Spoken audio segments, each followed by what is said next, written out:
that have envisioned a different future for this city and that have fought tirelessly to make it a reality. I see you here today, and I thank you for joining us. We are here because of all the people who have fought to organize, who have volunteered their time and resources, and who have rallied to establish the composting infrastructure that we have today. It is thanks to these community groups that we were able to build the momentum that helped us expand DSNY's curbside collection of organic waste. It is unacceptable, and I must say it is unacceptable, that despite all the work that's been done to build up the city's composting infrastructure and educational outreach, we are facing budget cuts that could reverse the progress these groups have made. I want to be clear. The city already spends hundreds of millions of dollars on organics right now by sending it to landfills and incinerators. With organics collection set to go citywide later this year, it's incumbent upon us to strengthen the programming that we know works and keep fighting for expansion, transparency, and stakeholder involvement in what could be the most successful organic diversion program in the country if done right. During today's hearing, I want to learn about the city's long-term plan to support community composting. We need to work together to develop solutions so that the community groups who administer these programs, important programs, can plan their futures and continue delivering localized, culturally competent, and engaging composting programs.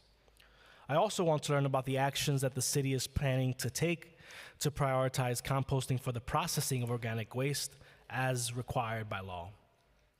I look forward to hearing testimony from DSNY, environmental justice advocates, and other interested groups who can offer any advice for how the city could be doing more to reduce waste and how to protect composting as an important part of the city's work to process organic waste.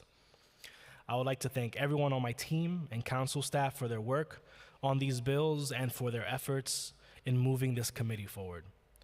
I would also, when they get here, I'd like to acknowledge some of my colleagues. In addition to conducting oversight on the city's infrastructure to process organic waste, we will be hearing intro number 55, sponsored by Councilmember Sandy Nurse, in relation to requiring the Department of Sanitation to accept commercial solid waste as city-owned or operated marine transfer stations and rail stations.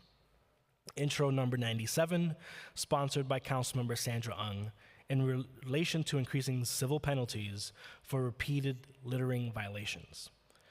A pre-considered intro sponsored by Councilmember Lincoln Restler in relation to public organic waste receptacles, and a pre-considered resolution sponsored by Councilmember Sandy Nurse calling upon the Department of Sanitation and the Department of Parks and Recreation to continue to engage and collaborate with local communities to encourage and allow community composting to be carried out on parkland. I'll wait for my colleagues to get here so they can speak about their bills. Today, we will begin with hearing with testimony from DSNY, followed by members of the public. I will now turn it over to our committee counsel to administer the oath. Thank you. My name is Morgan Barrett, Committee Counsel for the Committee on Sanitation and Solid Waste Management. Our first witnesses will be from the Department of Sanitation, First Deputy Commissioner Javier Lohan, Deputy Commissioner of Public Affairs and Customer Experience Joshua Goodman, Chief of Staff and Deputy Commissioner of External Affairs Ryan Marola, and Director of the Bureau of Recycling and Sustainability Kate Kitchener. I will now administer the oath. Please raise your right hands. Do you affirm to tell the truth, the whole truth, and nothing but the truth before this committee, and to respond honestly to council member questions? Thank you. You may begin when ready. And I'm sorry, just one moment to, so we can recognize. I would like to recognize colleague Susan Schwang, Councilmember Schwang, and Councilmember Ung. Thank you. Thank you. Good morning, Chair Abreu and the members of the Committee on Sanitation and Solid Waste. I am Javier Lohan, the First Deputy Commissioner for the New York City Department of Sanitation. I am joined today by my colleagues Joshua Goodman, Deputy Commissioner for Public Affairs and Customer Experience, Ryan Marola, Chief of Staff and Deputy Commissioner for External Affairs, and Kate Kitchener, Director of the Bureau of Recycling and Sustainability. Thank you for the opportunity to testify on a topic of deep importance to DSNY, the handling and processing of compostable material. This waste stream is everything from the kitchen and everything from the yard accounts for about 1/3 of what New Yorkers throw away, 8 million pounds of residential waste each day. For more than 2 decades, past administrations have been working to achieve citywide composting and make the separation and diversion of this food waste and yard waste go mainstream. Today, despite a massive fiscal challenge, the Adams administration is on track to do just that. Keep the material out of the landfills where it contributes to climate change and instead to process it and put it into beneficial use here in New York City, both as compost to beautify our parks and gardens and as renewable energy to heat our homes. In the process, we are getting it out of the black bags, off our streets, out of our landfills, and away from the rats. In August 2022, after years of stops and starts, delays, and unfulfilled commitments from the city, Mayor Adams committed to making curbside composting work and treat this important service part of the core function of DSNY, instead of a small niche program that is difficult for the public at large to access. The development and implementation of the largest, easiest curbside composting program ever was no small feat, and many of the advocates and elected officials in this room helped make it happen. DSNY distributed tens and thousands of bins, sent hundreds and thousands of mailers, and purchased 158 net new collection trucks as part of this historic investment in making this program work. As a result, every resident of Brooklyn and Queens now receives this service every week on the recycling day, and this October, the administration will extend this universal service to the Bronx, Manhattan, and Staten Island, making curbside composting citywide as promised. The most important thing about this program is its simplicity. There is no need for sign-ups, no special dates to remember, or specific locations to visit within limited hours. Simply place your materials out on the recycling day and we'll ensure they're put to good use. This is a composting program for all New Yorkers. Make the separation of compostable material easy and people will do it. And we have numbers to back this up. In fiscal year 2023, DSNY diverted a record 211 million pounds of compostable material from landfills, an incredible increase from just over 150 million pounds the year before. This is a testament to the value of simple universal programs, especially given that it includes only a part of our ongoing citywide rollout. These kinds of programs not only improve the customer experience, they are more efficient than smaller programs because of the economies of scale. We are now collecting more compostable material with fewer truck routes than in old programs. The ease of use of principle holds true for our network of nearly 400 smart composting bins across the 5 boroughs, where residents can drop off their compostable material 24/7 through an easy-to-use smartphone app. These bins are serviced 6 days a week and have proven to be very popular. We are also on track to bring curbside compost collection to every Department of Education school by the end of this school year, giving the next generation of composters familiarity with the ease and importance of this program. Material collected through each of these initiatives, curbside residential collection, smart bins, and schools, is put to beneficial use, either through composting or through anaerobic digestion. The department produces tens of millions of pounds finished compost every year at the Staten Island compost facility, where weeks ago, Mayor Adams and Commissioner Tisch cut the ribbon on a major expansion. The 33-acre site is now permitted to take up 165 million pounds of compostable material per year, and as a result of the new technology on site, can process it in half the time it used to take, weeks rather than months. While the city has sufficient permitted and contracted capacity to process compostable material from a citywide program, we are currently engaged in a procurement to distribute that capacity more evenly across the region. City procurement rules limit the extent to which we can talk about future status of processing infrastructure for putrescible waste, but beneficial use and waste equity are both key to our long-term planning. I would like now to turn to the series of bills that are on the agenda today. The first is Introduction 55, sponsored by Councilmember Nurse, which would require the city to accept commercial waste at city-owned and operated marine transfer stations.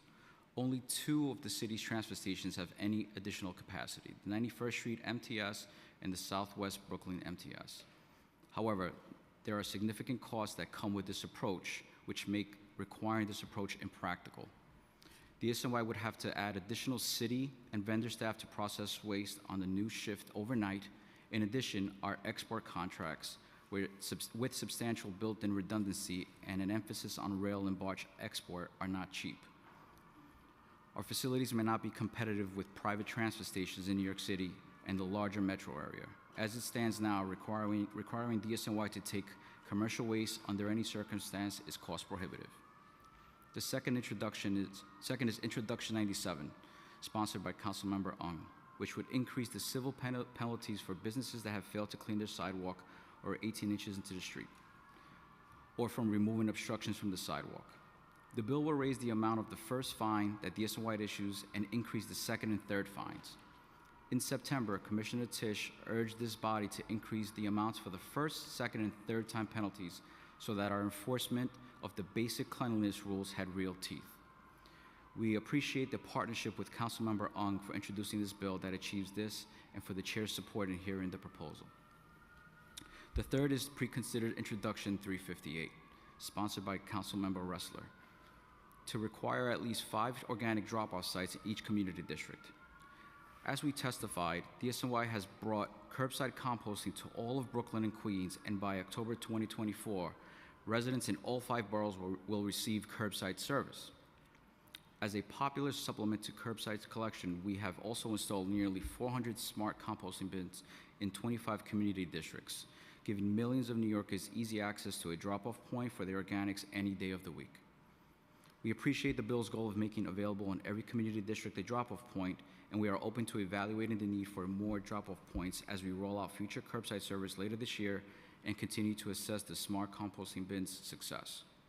The final bills are pre-considered resolutions by Councilmember Nurse, the first in support of collaboration between DSNY and the Parks Department on encouraging interested parties to engage in composted related activities in parks, and the second in support of the current version of the Extended Producer Responsibility Act in Albany. We are happy to continue working with our partners in the parks on this end, and we are deeply supportive of the state passing the Packaging, Reduction, and Recycling Infrastructure Act in 2024, which we agree with Councilmember and the Chair is long overdue. In addition to the bills being discussed today, DSNY would also like to raise the issue of commercial organic separation. Local Law 146 of 2003 requires certain commercial establishments to separate their compostable material, but this law is now substantially out of step with the city's commitment to diversion of compostable waste. The commercial waste zone system will improve commercial diversion in that DSNY is requiring carters to charge businesses less to collect recyclables and compost than to collect trash. But we also urge the council to consider an update that would allow DSNY to have source separation at all commercial establishments, in line with the progress made in residential diversion. Again, Chair, we thank you for the opportunity to testify about this important topic. With that, we look forward to taking your questions.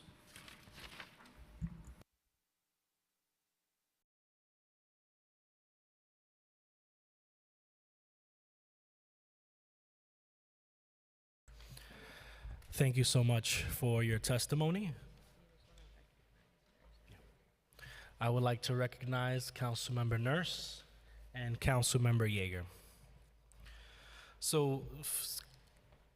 And also like to recognize Councilmember Julie Menon.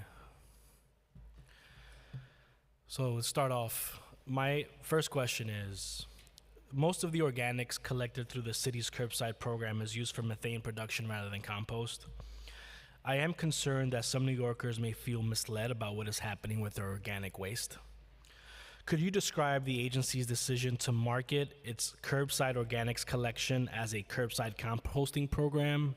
And relatedly, can you describe the thought process behind labeling your smart bins with large letters that read compost in all caps? Of course, thank you, Mr. Chair. I think that the underlying basis of this program is about beneficial use. The material gets out of the landfills, off the street, and instead is put to good use, either as finished compost for use in our parks and gardens, or as a way to heat our homes and reduce the city's reliance on greenhouse gases on fracked natural gas. I think that composting is a term that New Yorkers are familiar with. If we put beneficial use on the side of the bin or anaerobic digestion on the side of the bin, it's not really describing what happens in a meaningful way. and it's not getting people to want to participate. You know, our work over the last several years has really been focused on helping these programs to reach the widest possible audience, and we think beneficial use is the core of the program. Yeah, I mean, people who are putting their food scraps in these bins, I mean, a lot of my constituents, I don't think they're aware that it's what it's being used for. So if the messaging that should be broader than that, I mean, maybe that would, I think, be more informative for my constituents who, you know, when they're putting their food scraps, they think this is resulting in just composting. And it is resulting in compost, right? Because a substantial amount of it goes to compost. And we'll get into what percentage now. So approximately what proportion of organic waste is currently processed into compost? So right now in the city, and again, I want to emphasize that this is a snapshot in time. It can change day to day, and it's in the process of changing longer because we have an active procurement on this topic. Right now, you're looking at about an 80-20 split. And the point is that everything goes to beneficial. That's about 80% to digestion and 20% to composting at the moment. We do have a procurement underway, a competitive sealed bid, that in accordance with the law prioritizes additional composting capacity over digestion. However, I do want to emphasize that both of these end uses are forms of beneficial use. You know, when the material simply goes to landfill, no one benefits. Both anaerobic digestion and composting have advantages. Obviously, as you know, anaerobic digestion takes significantly less space, for example. So there is a place for both in the city going forward, and both are forms of beneficial use. How is the digestate from anaerobic digesters processed, and what proportion is beneficially reused? So I think probably DEP could speak to that in more detail, but my understanding is that the anaerobic digesters are basically mimic the processes that take place within the human stomach. I learned that when I took the tour as a member of the public. So it produces a few different materials, and there are multiple beneficial uses. So some of it is gas, which is used to heat and power homes, primarily at the moment in Brooklyn, is my understanding. Some of it is used to produce fertilizer. Some of it is used to produce the material that caps a landfill, an infill construction material. One thing that I think is interesting about the anaerobic digestion process is when you think about food waste, and this is why it can be challenging to look at the tonnage, and you have to look at it at different points in the process, the bulk of it is water weight. When you're talking about your food waste, something like 22%, I think it is. We should check on that, but I think it's 22% of the of it is solid, and the rest of it is water weight. And so when you talk about what is beneficially used, it's important to remember that your denominator shouldn't include the majority of it that's just water. When you get down to those finished solids, I've seen analyses that put the beneficial use number at around 95%. Does the city believe it is feasible to process the majority of its organic waste into compost? Do you believe that you have that infrastructure in place as it is? I think we have to point to the procurement on that one. You know, we know that we have sufficient capacity today to process the material collected at the curb. We are undergoing a competitive sealed bid to help to sort of reposition that capacity with a focus on borough equity in accordance with the law, with a preference for composting. It's an ongoing process right now, but the fact is that yes, we can process what we pick up at the curb. The majority of organics collected in the curbside and smart bin programs is sent to Newtown Creek Wastewater Resource Recovery Facility, where it is combined with sewage for anaerobic co-digestion. One of the end products is sewage sludge biosolids, which are then landfilled, incinerated, or used for agricultural purposes. You may or may not have the breakdown here, but what is the breakdown of landfilling versus incinerating versus using for agricultural purposes? And what other uses, productive or otherwise, are these solids for? I think DEP would have that. I think that that's the question that gets back to that 95% that I've heard, but that's worth double checking on. And I will just say to the fact stated at the beginning of the question about the majority of material going there, again, there's a procurement happening right now. So that state of play may not be the case in the next few months. Certainly, and we would definitely love that. Love to have that breakdown. And to that end, you may also not have this information. How much contamination is screened out and disposed of? I don't have tonnage information. I can speak a little bit about what we've done to limit contamination. Okay. There's a couple of things that we're really proud of in our program that have limited contamination and made it easier for New Yorkers to use, so that New Yorkers don't have to worry quite as much about, am I putting in the right stuff, whatever. We can deal with the contamination on our end in this program. One is the smart bins, which require sort of awareness of the program at point of use, the smartphone app. You would not believe, or maybe you would, but I was certainly impressed by how beautiful the material coming out of those bins is in terms of the lack of contamination. That's one piece. And then another piece is at the Staten Island compost facility. We've got equipment that screens out contaminants on our end. So this is how, for example, we were able to lessen restrictions about what kind of bag you put your compostable material in, thereby making the program much easier. We now have the capacity on our end to remove that contaminant. What is DSNY doing to engage existing sites in the community to respond to the RFP you mentioned to process organic waste?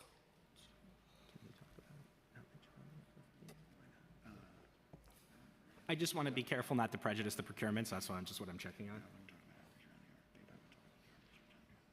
Yeah. So the procurement, like all city procurements, it's in the city record. I'm not sure how much outreach we're allowed to do around it, but we've worked very closely with these community groups. Obviously, we are tremendous supporters of community composting, and so thankful for the work that community composters have done over the years, and would encourage everyone who believes they may be responsive to take a look at that. And you support restoration as well, right? We're so thankful for everything that community composters have done to get us to this point. Thank you for that. All right, my next question is, so local law requires the city to plan to maximize composting as part of its upcoming 20-year solid waste management plan. We know that's up in 2 years already.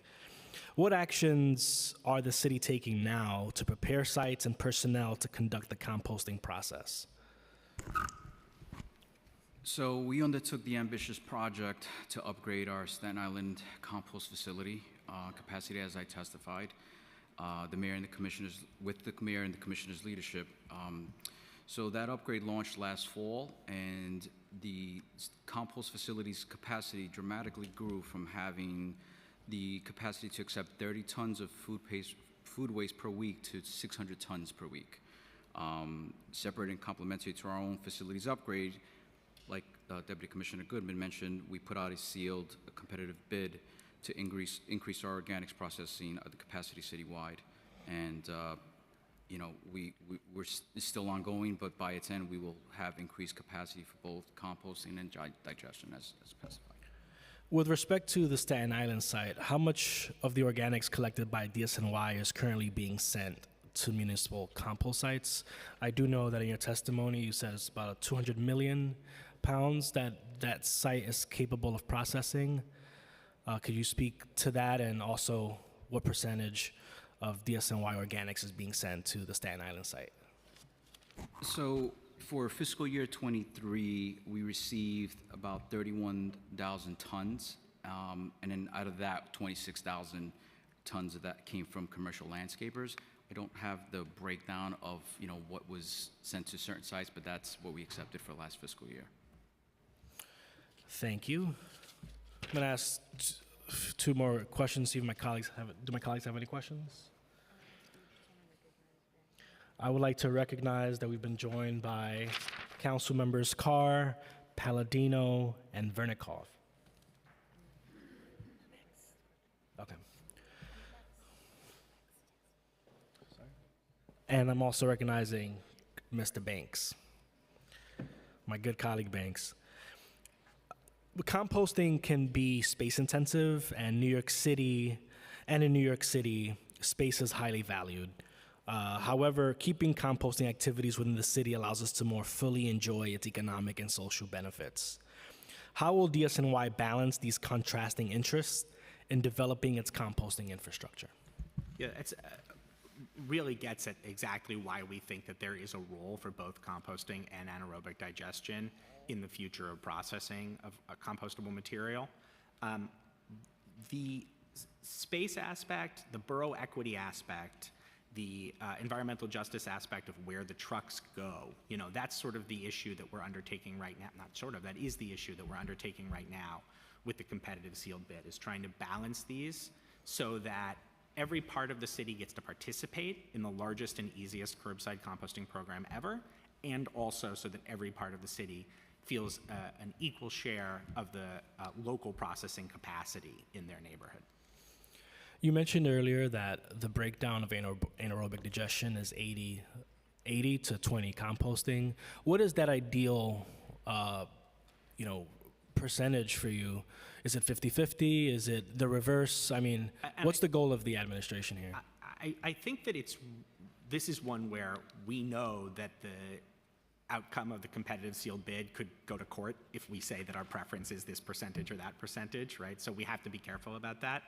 I just want to say that I think it's really important that we understand that both of these are forms of beneficial use. And I can share some numbers. When you talk about that 80-20 split, the city is still composting 9.2 million pounds of material a year. It's incredible. 10 million pounds of stuff that was going to end up in a landfill that ends up instead as finished compost to go to our parks and gardens that we give away for free to residents. So, obviously that number is going to increase as the citywide program comes online and as this bid, the procurement process is completed. But there's got to be a role for both forms of beneficial use. And the breakdown that you gave me, 80-20, is that information anyone can get online, or is this only only is the agency privy to that information? I think no. It's in the solid waste management plan.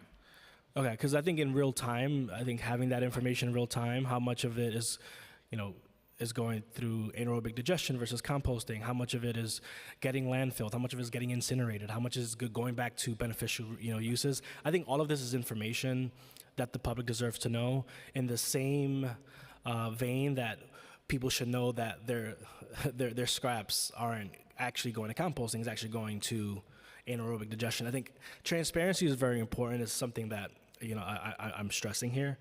But I'm happy to move on to my other question.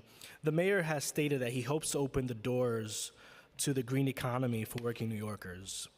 Can you name the green jobs that the city will likely be hiring in order to process organic waste? And please specify which of these are entry level.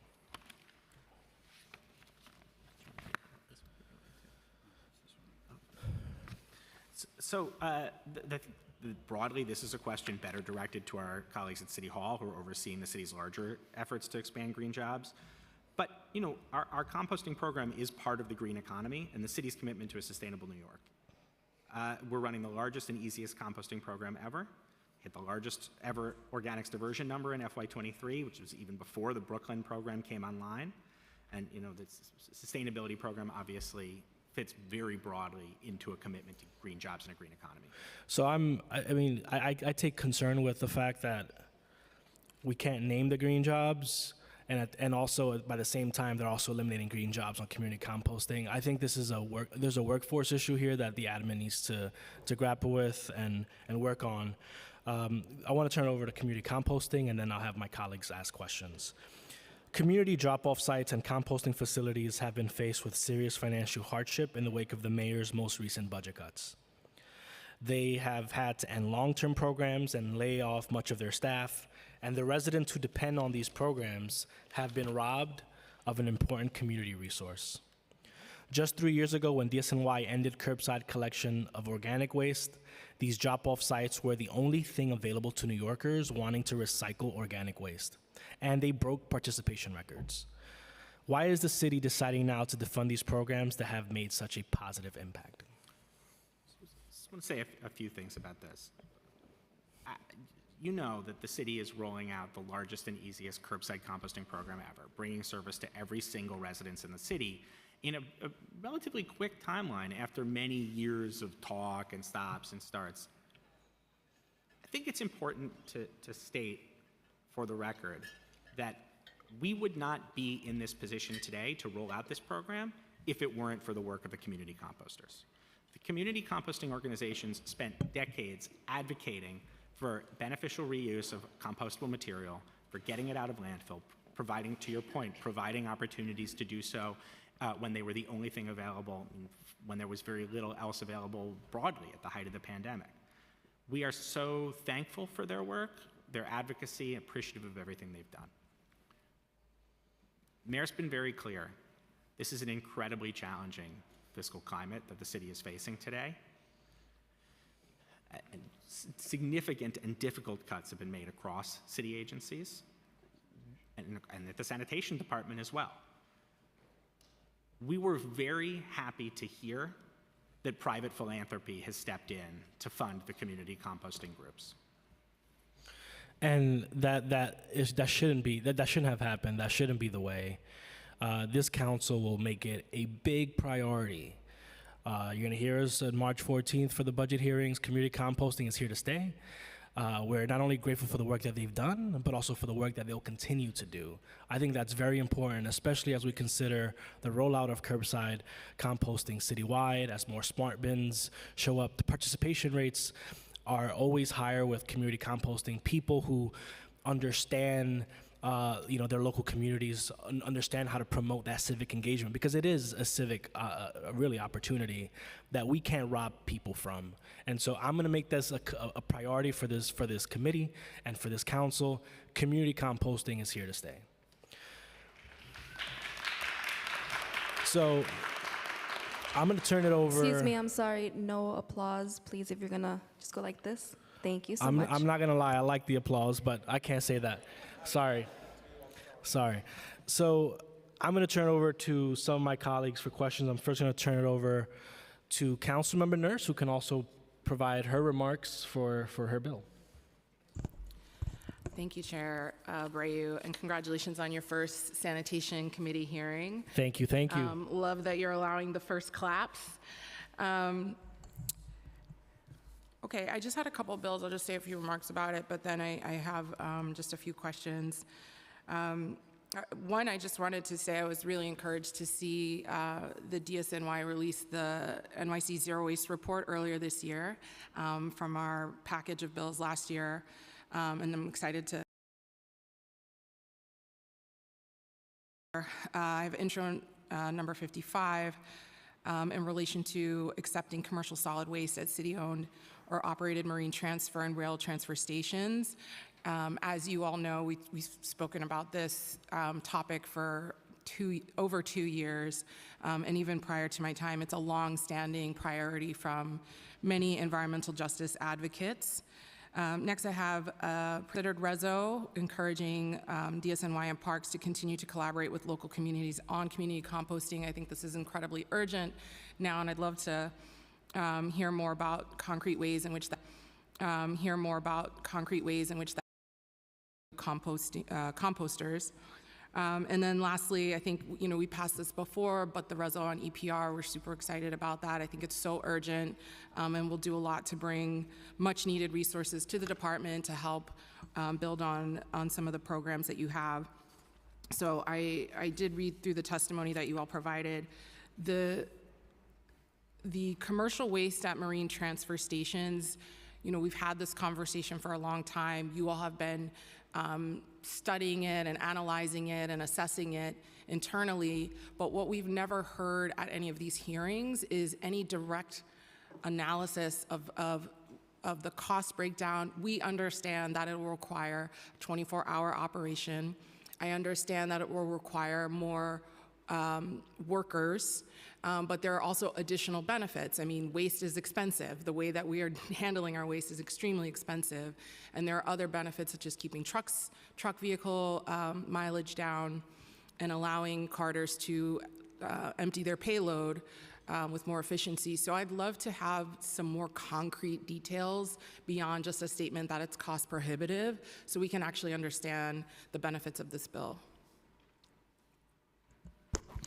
Yeah, and we appreciate that, Council Member. It is one of those things that, we do always look at. we do want to study this more and you know, want to get you some concrete numbers. For now, we just know that it is, you know, cost prohibitive, but, you know, it will be one of those things that we look at closely. How do you know it's cost prohibitive? Well, looking at some of the you know, what we would have to pay right now for our vendors at 91st Street and Southwest, just taking an additional shift and what we, you know, we charge per ton, just, you know, like a high level estimate. Okay. Have you spoken with any carters about their interest in utilizing these two facilities that have excess capacity? I believe so. Member, so we have asked for that information from carters, and we are compiling that and can come back with it. But that was, as you remember, back to you with it. Okay. Yeah, my initial conversations have been pretty positive. I think a lot of folks would be excited to tip at a city facility and not have to wait in line, especially when you have carters that own tipping facilities or transfer facilities. They got to get in the back of the line for those company trucks to come there. I think having a somewhat neutral first come, first serve would be actually incredibly beneficial to those folks as the CWZ rolls out. I just have two final questions, Chair, and I'll try not to go too long. But I know in 2006 there was a compost facility siting task force that was created. Did that ever meet, or is it just one of these working group task force that goes nowhere?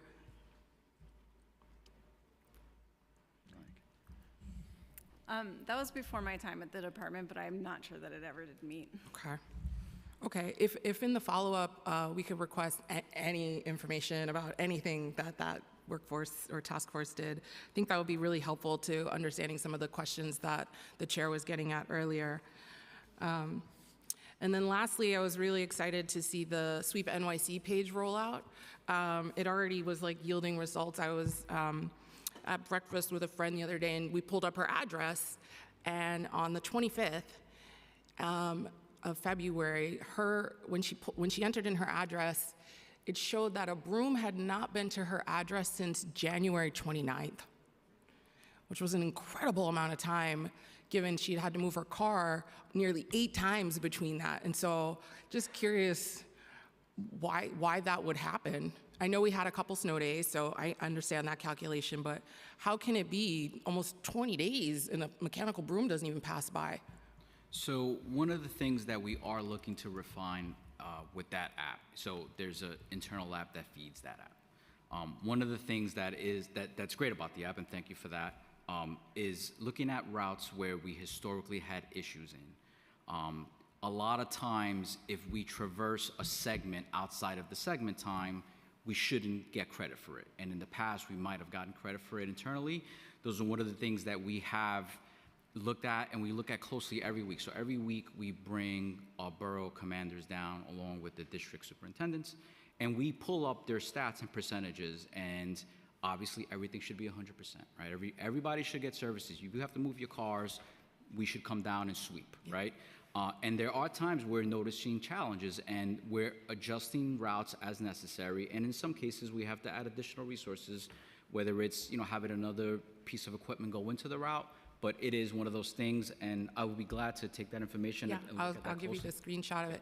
But can you just break down what you mean by the credit? Like I didn't understand Sure. that part. So each segment every block has a unique segment ID, right? Okay. Each of our sweepers have GPS devices. When the sweeper goes down the block, a GPS ping goes to the satellite, and then internally we get it in our application, right?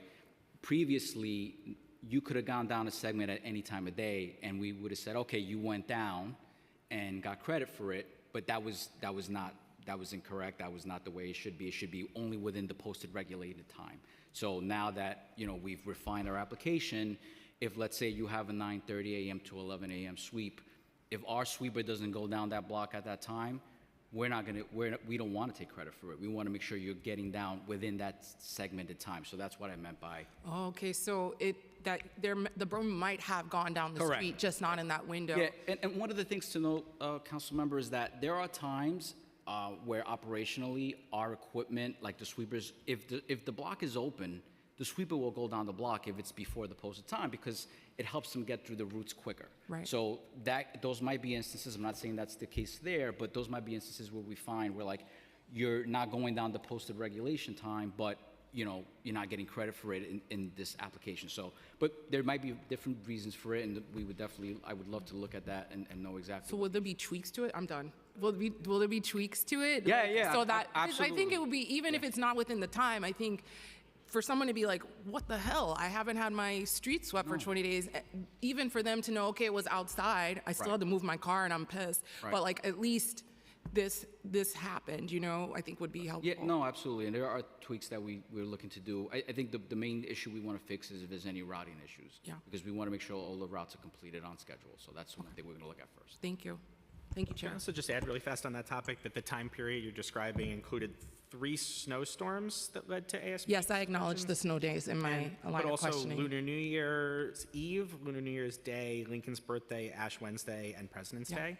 So depending on what the frequency is for that block, Yeah. it is possible that they had no ASP throughout that entire Yeah. 3-week period. That's a long time. So we okay. don't like to cancel ASP.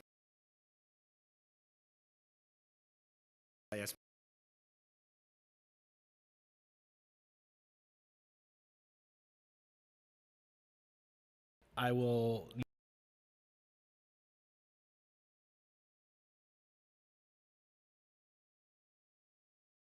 distinguished appointment and really deeply appreciative of your outspoken advocacy on behalf of community composting. And I think it's so important that you're centering this topic and issue at your first hearing. And I want to thank the Department of Sanitation for their hard work. I think you all have been one of the most effective agencies in this administration. And even though we are often complaining to you about a very large range of issues, we appreciate your responsiveness and partnership and efficacy in general. We have a bill today. Unfortunately, something got lost in the process. So I think the most updated version of the bill was not correctly reintroduced. But the bill that we are reintroducing requires 25 compost bins in each community district. These public composting bins are essential for New Yorkers to be able to compost on a daily basis. When they're finishing their half-eaten sandwich or when they're done with their half-eaten sandwich or their banana peel, they should be able to compost it and compost it readily. And that's why our legislation would require approximately 1,500 public composting bins across the city of New York, prioritizing high pedestrian trafficked areas such as parks, commercial corridors, transit hubs, places that New Yorkers are walking and passing by every day. I think that you all have done a good job innovating with these public composting bins. They are part of the solution to composting, to really increasing our composting rates citywide and achieving a zero waste future. In addition to the community compost drop-off sites, in addition to making curbside composting universal, this is another way that we should help New Yorkers incorporate composting into their daily lives and ensure that everything that is compostable is getting composted. We are eager to see this bill passed into law. I really want to thank again Chair Abreu for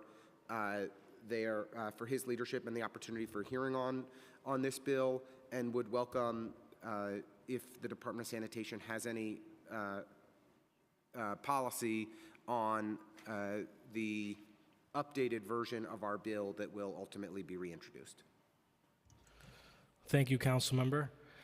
Councilmember Gennaro, if you have any questions, now would be the time. All right, thank you, Councilmember. Has no questions. I'm now going to turn it over to Councilmember Menon for questions. Thank you so much, Chair, and I want to congratulate you on your first hearing on this committee. A couple of different questions I have. In my district, I'm receiving a lot of complaints about composting bins being broken or not usable. Or specifically being unable to open them. Can you talk about that? How many reports are you getting of that? And what is the agency's process to fix them? Yeah, good morning, Councilmember. I'm surprised to hear that. We have a dedicated team that handles complaints related to the smart composting bins. You can make a report directly in the app. We do get concerns about it now and then, as you would with any sort of customer-facing program.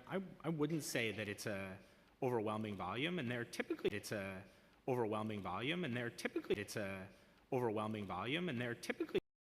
to your office with these. I would encourage them, please do make a report in the app. We'd love to get somebody up there to take a look at it right away. And I'm not sure if you're talking about when the bins are full, which would be separate from when they're not functional. But if people's concern is that they're not full, or that they're full and won't open because they're full of material, they are emptied 6 times per week, and we're thrilled to see how popular they are, that people are using them. Definitely going to continue to evaluate as curbside service comes to your district in the fall.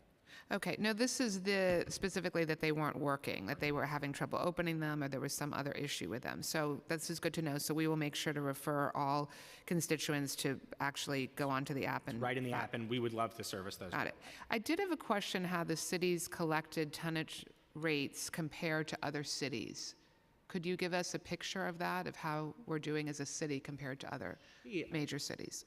I know that I can talk a little bit about the program design and about what we're seeing sort of against ourselves. I'm not sure what we have compared to other cities at the moment, because a lot of times, as I understand it, the reporting structures are set by state law, and they may not match apples to apples. You know, for example, I know in California, they have to report their construction debris as part of their diversion rates, so their diversion rates don't compare to ours because they're done differently. But we did, in developing the largest and easiest curbside composting program ever, look at models that had been successful in other North American cities, in particular Toronto, Portland, Seattle, and San Francisco. And we tried to model what had worked in those cities.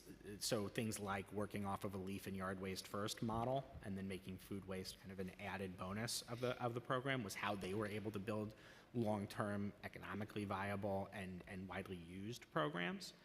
And then in terms of a comparison against ourselves, I mean, we just saw in the FY23 MMR a record amount of compostable material diverted. It was 211 million pounds compared.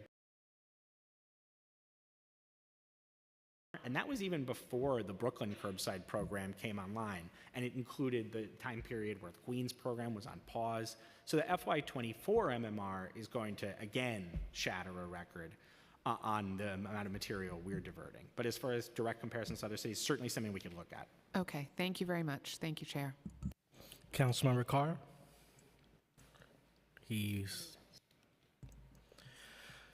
So I will continue with questions. Local law requires certain New York City food service establishments and retail food stores to separate their organic waste. And as we all know, businesses are not serviced by DSNY. Businesses are not serviced by DSNY, but rather by private waste hauling companies, which will now be required to price their organics collection services lower than trash collection.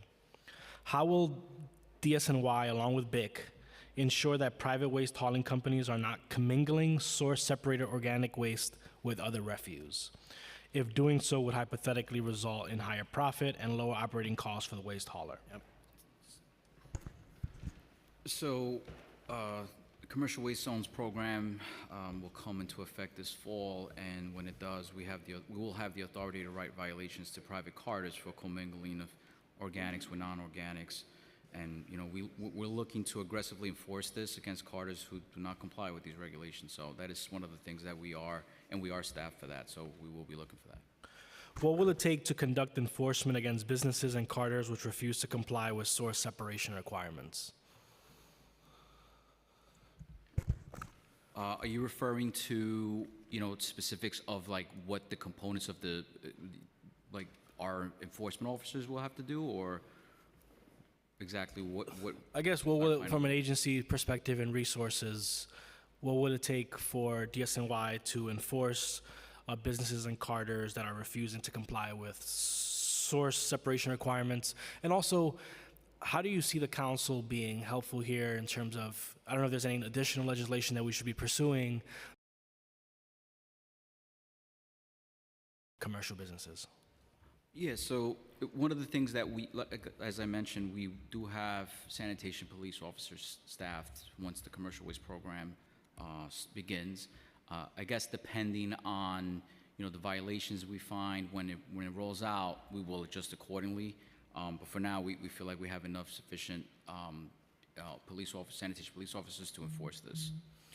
And then on your question about a role for the council in this, which I we appreciate the question very much. Commercial organics is currently governed under Local Law 146 of 2013. This law was written in a very different time, and we would love to look at it together with the council and work on possible updates. For example, the fact that it only covers back-of-house material. There's a lot of room to see how to bring the commercial program more in line with the residential program. So you think there's a lot more we can do to divert organic waste? There is certainly a lot to look at. I mean, the law is now 11 years old. It was the process. It was the result of complex negotiations more than a decade ago. We would love to take a look at what an update to that law might be. I would like to recognize Councilmember Hanif. And Councilmember Hanif, if you have questions, now's your time. Thank you so much, Chair Abreu, and thank you all for being here this morning.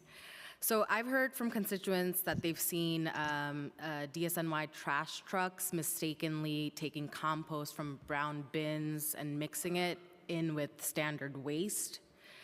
What steps is the department taking to ensure operation collections are running smoothly and constituents aren't separating their organics for naught? So it could be different issues here. One of the things that you may be finding is once we do a full rollout in October, there'll be 20 districts that are going to be using what we call our hybrid collection approach, meaning we collect the refuse and the organics in one truck, which is, you might have seen it around. It has two sides, and one side the refuse goes, and the other side organics goes. But is it true that what I'm hearing from my constituents is correct? Well, I was going to say, there may be instances, so we don't want to have our sanitation workers, be the judge of, somebody's waste. A lot of times residents will, contaminate it, and if it's heavily contaminated with refuse, we're not going to tell them to put it on the organic side, we'll put it on the refuse side. So it could be that instances that they might find there would be contamination in there, and that's why you'll see them put them in the refuse side. I see. Member, if I could add to the first Deputy Commissioner, when we do get instances like this, candidly, I'm not personally familiar yet with a constituent complaint like that, but we do investigate it. So if we could connect afterwards and understand the routes that you were seeing, we will take a look. I really appreciate that. And I want to be clear that the intent of my bill was to establish a citywide composting program, not a citywide anaerobic digestion program. I'm concerned that such a large percentage of collected organic waste is not actually being composted. Can you share the department's plans to expand compost processing capacity over the coming years? In accordance with the law, the department has a competitive sealed bid procurement process happening right now that prioritizes additional compost capacity. We believe that both composting and anaerobic digestion are forms of beneficial use. Prior to the passage of your law, prior to the passage of the rollout of this program, this is millions of pounds of material that was going to landfill. Instead of going to a landfill, instead of feeding the rats, instead of going to waste, it is being put to use either as millions of pounds of finished compost or as power to heat our homes. Both of those are a net positive for the city. However, we are currently expanding our capacity and reevaluating our capacity with a preference for compost, even though we believe that both of these are a necessary part of the steady state of a citywide program. Love that. I was disturbed to hear that in the summer, the digester eggs at Newtown Creek, which the city is heavily relying on for organics processing, were malfunctioning, resulting in products being burned off as carbon dioxide. Can you provide a detailed timeline of what has occurred at Newtown Creek and the current status of the operation? DSNY cannot. DEP runs that facility, or rather, I believe it's their vendor, National Grid, that runs it on behalf of DEP. But that would be a question for the Department of Environmental Protection. And again, with an ongoing procurement, the amount of material going to that site may change. Okay, that's great to know. I'll follow up with them. And then do you have preliminary data on program participation in Queens and Brooklyn, which rolled out in full in October of last year, including how many tons of compost have been collected and how it compares to previous years. And then I have a few more questions about the doors knocked, doors contracted that CBOs knocked, mailers sent out, brown bins distributed, and decals distributed. Yes, so when it was about 100,000 bins distributed in the first 2 boroughs, and there were mailers sent to every residence. So that's about 1.7 million, I think, households that received mailers. The door knocks were a combination of CBOs and DSNY outreach staff. A lot of that was done in-house, but we did knock the door of every building with 1 to 9 units in the entirety of Brooklyn and Queens. I should remember the number. It's something like 600,000, 500,000.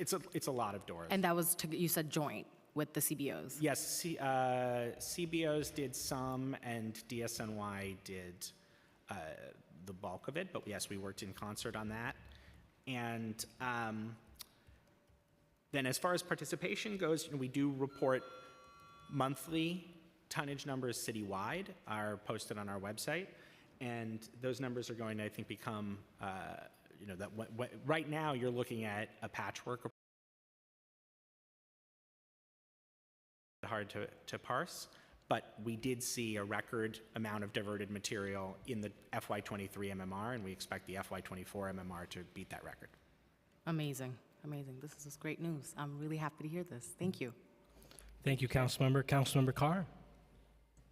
Thank you very much, Chair. Thank you, Department, for being here today. Appreciate your time. It goes without saying that a Staten Island council member has to be anti-landfill. And that means being against landfills everywhere. And so I'm supportive of the composting program, curbside pickup program as it's being rolled out, and I look forward to the rollout later this year for Staten Island. Very happy to be there with the commissioner and the mayor at that announcement. And so my question is about the Staten Island composting site in particular.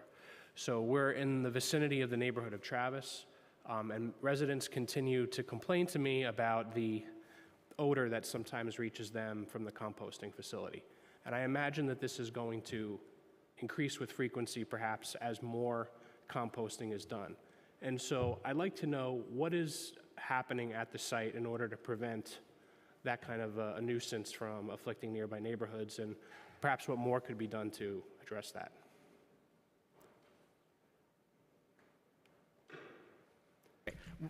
One thing I know of offhand, and I think we'd like to get back to you with more details, I know that there's water spraying done on the piles on particularly windy days when they think that the odors may carry, but can get a little more information about what is done and what may be possible to do. Okay, I appreciate it. That's really my only question, Chair. Thank you. I look forward to hearing back from the department. Since October last year, what was the organics tonnage per borough? Do you have that information? So in calendar year 23, in Brooklyn, we collected 11,770,000 tons, and in pounds. I'm sorry. And I was gonna say we're on our way. Yeah, I'm used to tons, but and in the borough of Queens, we collected 25 million tons. Thank you. Pounds. I'm sorry. I get that. I'm being hopeful here. It's good to be hopeful. So, I get a lot of emails and complaints from my constituents in the Upper West Side especially about their smart bins being full all the time. And I can tell you what they do. They go to community composters, right? They go to their farmers markets as an alternative. But for me, that speaks to potentially a larger problem. I don't know if there is. Is there a lack of servicing of these smart bins? We have a lot on the Upper West Side, a lot of these smart bins, which we're grateful for that infrastructure, but they're full every time. I mean, what do I say to my constituents? So I would say a few things about that. First is, this is the best problem to have, right? People are using a program that diverts material from landfill. That's really a testament to how much interest there is to the success of the program is so gratifying to all of us, and thank you for your advocacy in getting your constituents to use these.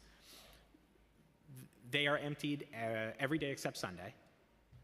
And we are going to look at what that usage looks like, not just after Manhattan receives curbside service, because we do anticipate that many people who currently use the smart composting bins will instead do curbside separation in their building, but also after, under the law, DSNY can begin writing tickets for failure to source separate organic material on the residential side in April of 25. So after that is when you'll probably see a lot of the larger buildings, really, even though it is mandatory as soon as service begins under the law as written does not give us the ability to enforce until the spring. And so when that happens, we're gonna really take a look at the smart bins and see what usage of them looks like that. Can I also add one thing?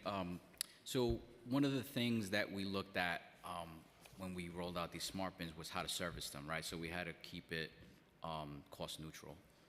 And we're servicing those bins are being serviced by our school truck routes, which are they're dispatched on our 7 p.m. shift every night. We have made adjustments operationally, so our collection operations office looks at the app closely, and we've made some adjustments over the few months where we're seeing some Saturday night services necessary. And maybe some Monday morning services necessary. But we are making adjustments as it goes along. And like Deputy Commissioner Goodman said, once Manhattan rolls out, we'll adjust, a little bit closer there, because then by then everybody should have, there's the service weekly. So that's one of the things I wanted to add. Thank you.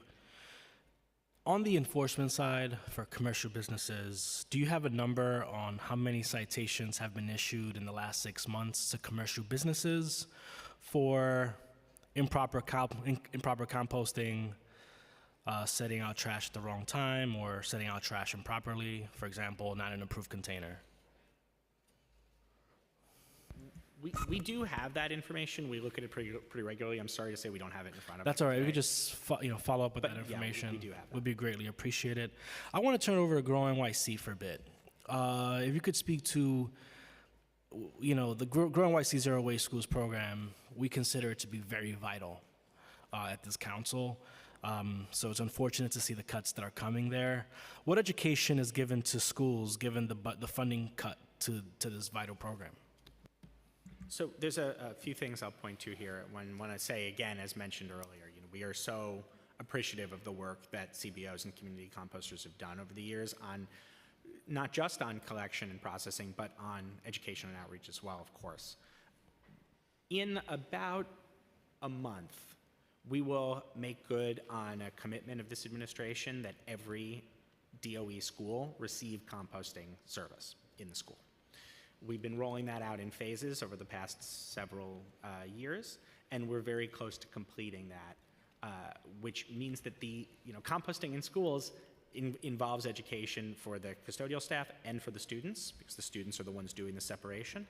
So DSNY is engaged in active in-school education and outreach to get the next generation of composters. They compost at school, they go home and they talk to their parents about it. It's incredibly important to us. We have a significant number of other educational programs that include sustainability in the schools that we work closely with DOE on. We believe very strongly that Grow NYC must be part of that equation. My other question is, what happened to the $2.1 million in funding that was allocated to the build-out of the Rockaway Avenue compost site for the LES Ecology Center? This funding was allocated through the East Side Coastal Resilience Project, not solely through the DSNY budget. The build-out of the Rockaway Ave compost site was a promise made to the Ecology Center through the relocation of their programs as a result of the ESCR construction.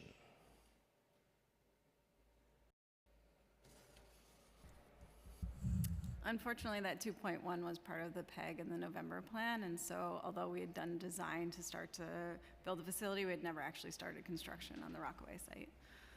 Thanks for your transparency, and it'll be something that I'm sure will come up in the hearings that we're going to have in the next few weeks. Expanding our infrastructure is very important. We need, especially in Manhattan. All right. I mean, we're seeing good signs somewhere, but in other places, we need to make sure that that's equitably done. And I think that the LES Ecology Center is going to be very important to that as well.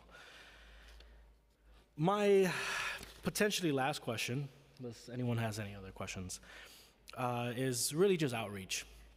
Considering that many New Yorkers are not yet in the habit of separating their organic waste from the rest of their waste and may not have the tools to do so, and that DSNY's outreach and education budget has been cut significantly, how does the agency plan to help New Yorkers adapt their behaviors by October of this year when source separation becomes mandatory?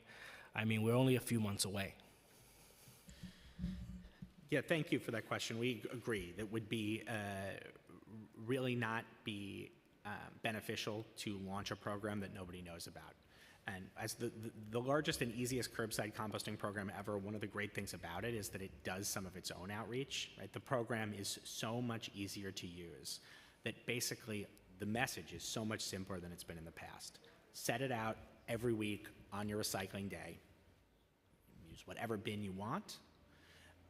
Anything from your kitchen, anything from your garden, no sign up, no opt-in, no complicated rules, no restrictions, no special day, no limited hours, right? It's so much easier to use, and that helps with the messaging and outreach.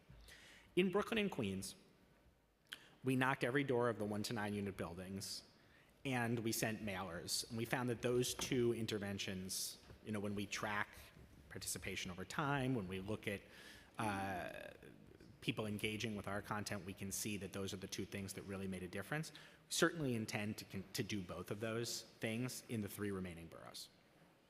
The city currently proposes a once per week collection of organic waste from residences. What should New Yorkers do with organic waste on the days that DSNY is not providing the service? So there's a few options here. This is one of the benefits of the smart composting bins. And sometimes people say, oh, but aren't you going to not have a need for them after their citywide residential curbside service? That question exactly shows the ongoing need for the smart composting bins, and one of the reasons I think that they're so popular. In between my trips to my smart bin, because I don't have residential service yet, I keep my compostable material in the freezer. Everybody has a different approach that works for them, but we've tried to develop wraparound services deliberately, give people multiple options about how to dispose of that material properly. What advice do you have for New Yorkers who wish to comply with local law and source separate their organic waste, but have a landlord or property manager who refuses to engage with brown bins or organic waste in general?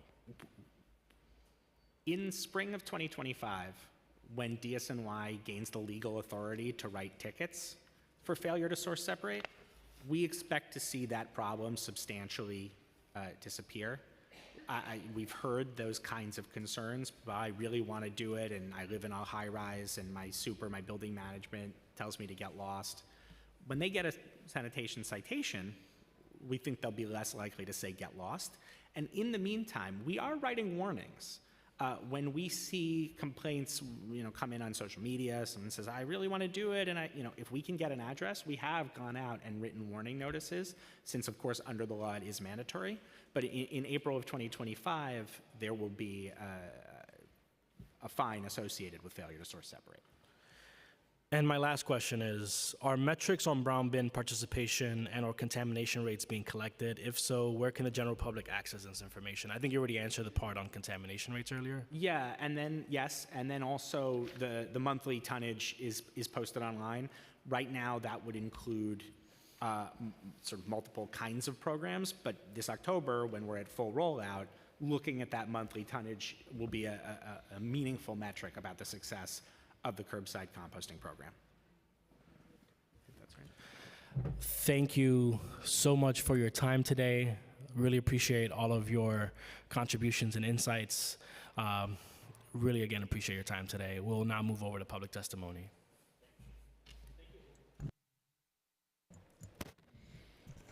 Thank you, and we will turn now to public testimony. Each panelist will be given 2 minutes to speak.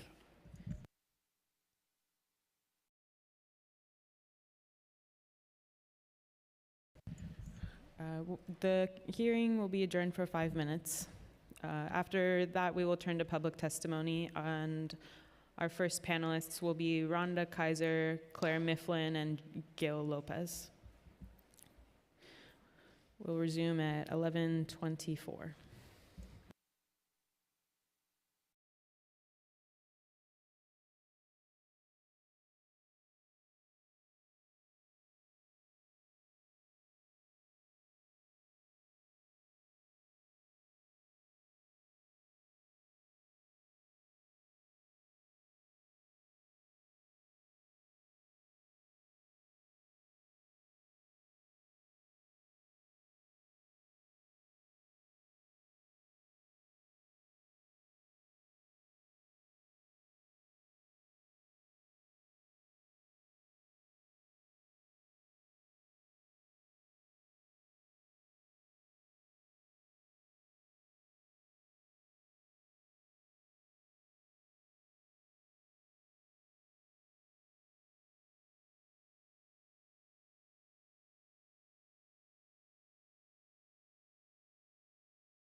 Good morning, everyone. We will be beginning shortly. If everyone can just please have a seat. Thank you so much.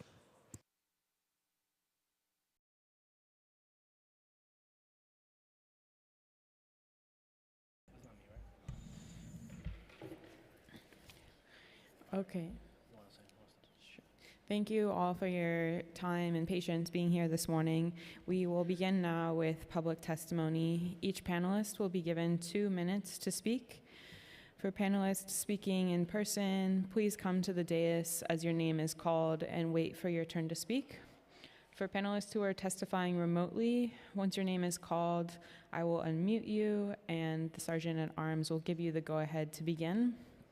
Please wait for the sergeant to announce that you may begin before delivering your testimony. During your testimony, you must remain on topic and maintain decorum. Witnesses are not permitted to record themselves or the committee during their testimony. A recording of this hearing will be provided online. Our first panel, we will begin with a small panel from Zoom. First will be Rhonda Kaiser, Claire Mifflin, and Gail Lopez. Then we will turn to in-person testimony. The first panel will be Arif Sunmam, Marissa de Dominicis, and Christine Datz Romero. One moment.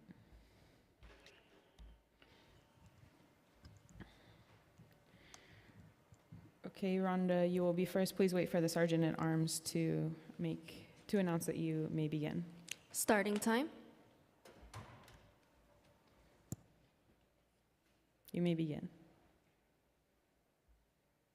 Sorry, hold on. Hi, I'm Rhonda Kaiser. I'm chair of the Brooklyn Solid Waste Advisory Board, or SWAB. Thank you, Chair Abreu, and to the Council for your thoughtful questions today, and to the DSNY for your presence. The Manhattan, Brooklyn, Queens, and Bronx SWABs have previously recommended that the city prioritize composting over the practice of co-digestion to process the 80% of the city's residential and commercial organic streams. Our testimony today extends our previous recommendation to the infrastructure required to support composting and is on behalf of the Brooklyn, Manhattan, and Bronx SWABs with pending approval from the Queens SWAB. We believe the infrastructure needed to support composting will be at least as cost-effective as anaerobic co-digestion, the city's majority processing method. If planning and infrastructure for composting are done right, composting can be competitive with the predominant process we employ now, which is disposal of organics as refuse to landfill and incineration. If the environmental and social harms avoided by composting organics rather than disposal as refuse, and the social benefits of composting and compost are factored into the cost-benefit analysis as they should be, the competitive advantage goes to composting easily. The infrastructure discussion has often been clouded by concerns about processing capacity constraints that are cited as an obstacle to a successful organics program in New York City. These constraints, we know, are no longer an issue. The current composting capacity of the city's organics processing at Fresh Kills facility on Staten Island has been expanded, as we've talked about today, to 104,000 tons per year. And the Newtown Creek Wastewater Resource Recovery Facility organics processing capacity through anaerobic co-digestion is estimated between 65,000 and 130,000 tons per year. Today, therefore, these two facilities can process between 169,000 to 234,000 tons of organics per year, or 15 to 21% of our total residential organics per year. To put this current organics processing capacity into perspective, by 2025, after the full rollout of curbside organics collection to all boroughs, we estimate at best— Thank you so much. Your time has expired. You can finish. Okay, thank you. We estimate at best that the participation will be about 10% of the 1.1 million tons of total organics will be diverted from refuse. So these simple back-of-the-envelope numbers indicate that we likely have some time before we start to encounter processing constraints, even as we roll out the mandatory curbside collection to the 3 remaining boroughs of Staten Island, Manhattan, and the Bronx. Now, as a reminder, recycling's progress is instructive. Recycling of metal, glass, and plastic and paper was mandatory as of 1989, and today in 24, after 30 years of education, outreach, and enforcement, and one notable stop and start, New York City's capture rate for all recycling streams combined, excluding organics, has stagnated at 50%. It is unlikely that we will experience the participation necessary to achieve a 50% capture rate anytime soon with organics without meaningful education and outreach. Thank you so much. Thank you. The New York City Compost Project is such outreach, and we recommend not defunding it as you're planning. Thank you. Thank you. Next, we will hear from Claire Mifflin. Starting time. Hi, thank you. My name is Claire Mifflin. I'm Executive Director of the Center for Zero Waste Design. You know, New York City has had a vision through like 3 mayors of a greener, thriving city that that has more street trees, has more rain gardens, acts as a sponge. I mean, this is more equitable. This has been a vision for decades, and community composting is necessary to achieve this vision. So I would say that cutting community composting is cutting the future vision of New York City. Like, as the city changes from relying on gray infrastructure to infiltrate stormwater, they've spent billions of dollars on this. Doesn't it make sense to spend $7 million a year on community composting? Because that is what you need. You can't maintain green infrastructure in the same way as you could maintain pipes and concrete. It's a very different thing to maintain. So community composting is really good quality. There's no little bits of plastic in it. It's done locally. It engages volunteers and can create good green jobs if it's consistently funded. So I'm really happy that Councilmember Nurse is talking about these working with parks, because community composting spread around, done with parks, could really change the city. And I think just in terms of how the city approaches it, you can approach changing behavior with rules and fines, but you don't convince a lot of people. If you really want to change behavior, you have to inspire and engage people, and community composting does that. It gives people hope. It gives people a way to tangibly participate in making the city greener and more equitable and better. And it gives people far more conviction than a fine would to do the right thing. So I think that needs to be factored in as the city changes the way it moves forward. And I'm very happy that there's going to be curbside organic citywide, and that they're making moves towards containerization. But both of those things, just containerizing trash, that will make our recycling rates worse. With small tweaks, the programs could be way better. And thank you so much. For curbside. Thank you so much. You got it. Thank you. Next will be Joe Lopez. Starting time.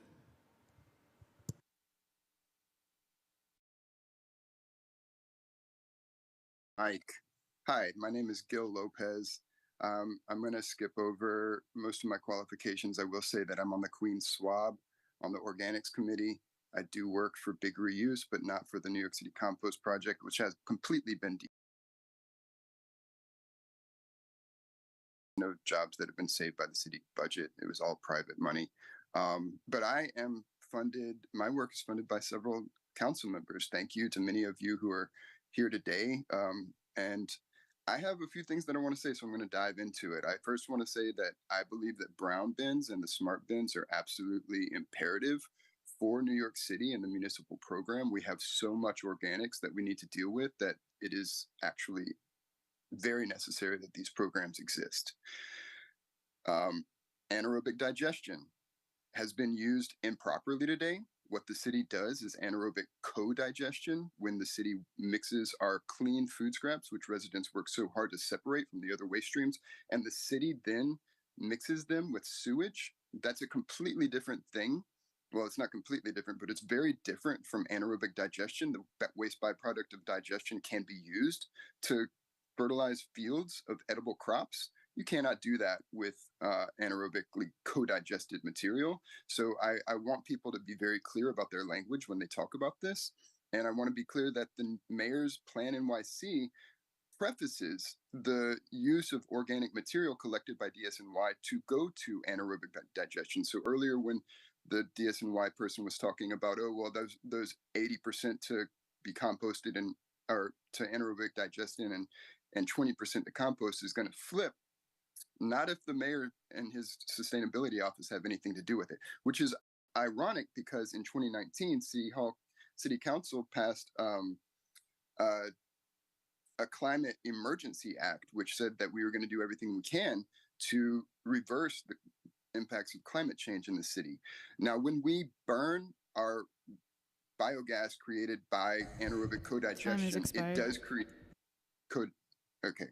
So I just want to say that community composting is very important. Having the ability for people to volunteer in their community to see composting happening brings us closer to understanding and being a part of our waste systems, which makes us more human.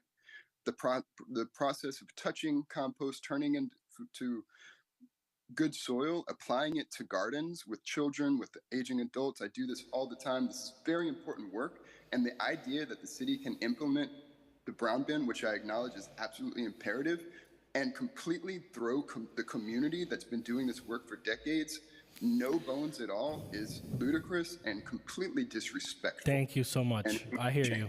I hear you. Thank you. Thank you.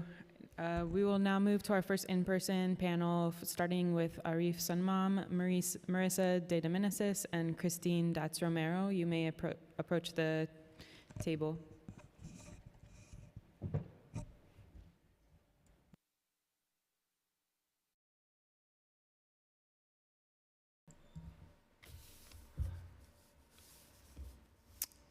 Good morning, Chair Abreu and members of the committee. Thanks again for taking time to hold this hearing today, and for all the thoughtful questions and taking time to dive deeper into these issues. Grow NYC is here today to support the restoration of funding and reinvestment in community composting. The mayor's budget cuts have eliminated funding for Grow NYC and 7 organizations that make up the New York City Compost Project. While Grow NYC has received stopgap funding to support the program, this funding will not carry us through the next fiscal year. The loss of funding will result in the loss of funding will result in the loss of some 65 jobs, 50 of which are union. Grow NYC currently operates 50 food scrap drop-off sites across New York City, collecting 22 tons of food scraps on a weekly basis from 7,000 weekly participants. Since Grow NYC began its program in 2011, we've diverted 24 million pounds of food scraps from almost 3 million individuals' drop-offs. While the tonnage diverted may seem small in comparison to the tonnage collected by DSNY, we have invaluable educational components to our programs and engage communities through free compost give back events, street care events through the 5 boroughs. This education component cannot be replicated by the smart bins. Our programs have been characterized by the administration as small, inefficient, and only for the true believers. We are small by design. As far as efficiency, Grow NYC's collection program has consistently averaged between 6 to 7 pounds of food scraps per donor. That represents 86 to 100% of what a typical New York City household generates, according to the 2005 waste characterization study. That is a very high capture rate, one that might be considered efficient. As far as the true believers, yes, the reason the participants in our programs are true believers is that they have benefited from the education provided by our staff to understand that composting process and why it's an important tool in mitigating climate change. It seems to us that as the city strives to expand the curbside composting program, the city would want true believers to maximize the program. We would implore the City Council to preserve these vital jobs that educate the public to participate in the city's curbside program actively and enthusiastically when it becomes available to all New York City residents by restoring funding to Grow NYC and the New York City Compost Project. Finally, we're concerned with Intro 358 that it does not specify what a public organic waste receptacle is. If there are intended to be smart bins, we think a wiser investment would be greater community impact. With a greater community impact would be restoration of funding for community composting. Thank you for your time. Thank you.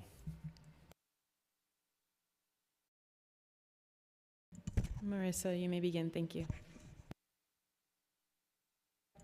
Please turn on your microphone. Thank you. Good morning. Thank you for this opportunity to speak. My name is Marissa D. Dominicus, and I'm a co-founder and ED of Earth Matter, a compost facility located on Governor's Island. We request the council passes Intro 55, Intro 97A, reconsidered intro by Councilmember Restler, and pre-considered resolution by Councilmembers Nurse and Christian. In addition, please support the pre-considered bill, formerly Intro 1100-2023 by Gail Brewer, which will provide for large parks to compost. We request as well the council pass a budget that includes $7 million in the FY25 budget to restore the community composting. Why? Since 1994, DSNY has invested in community composting groups that contributed to putting composting in New Yorkers' vocabulary. We're thrilled there's mandatory municipal composting. We commend the city and the council and the mayor for passing this milestone, and we thank DSNY for all their work. But the success and continuance of the city's investment in composting needs to include and expand our work. We need support of what has been established and also the work of the community composters. There's a continued need for education and processing compost in order for our food scrap diversion rates to increase from its current levels, which we believe are very low. The small amount of the FY25 budget needed to support community composting work assists the city's efforts exponentially. City council members, thanks for advocating for the increase in the compost infrastructure and the related increase in green jobs, helping to make our soils healthier, our grass greener, and leading to the reduction of the amount of food scraps currently exported to be incinerated or landfilled, which we all know despoils our collective soil, air, and water. Thank you for this opportunity to speak and your work. Good morning. My name is Christina Datz Romero. I am the Executive Director of the Lower East Side Ecology Center, and I'd like to thank Chair Abreu to hold this hearing today and to make community composting in his first meeting give us such a prominent place. And it was really interesting to hear the DSNY testimony because they thanked us a lot for our work leading up to this milestone. But, you know, we've proven again and again that we are there to really do the hard work on the ground, to get really people literal about and engaged in community composting, and now is not the time to cut these programs. If anything, they are needed more than ever because we have a huge task in front of us to really convince people to compost. Just because you provide a brown bin doesn't mean that people are going to just participate. There are a lot of hurdles, as DSNY has acknowledged, and we are part and parcel of that. We have been part and parcel of that for the last 30 years, at least in some cases, and we are looking forward with the support of the council to continue that work.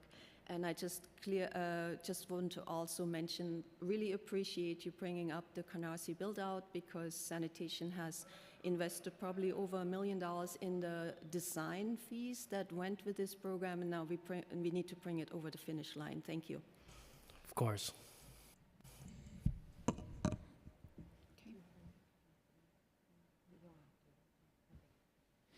Thank you all for your time. Our next panel will be Justin Green, Courtney Sheffer, and Eric Goldstein.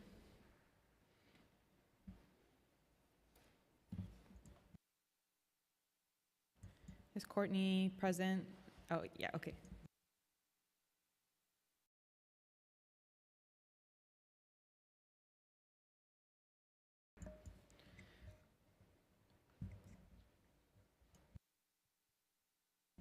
If the light is red, it's on.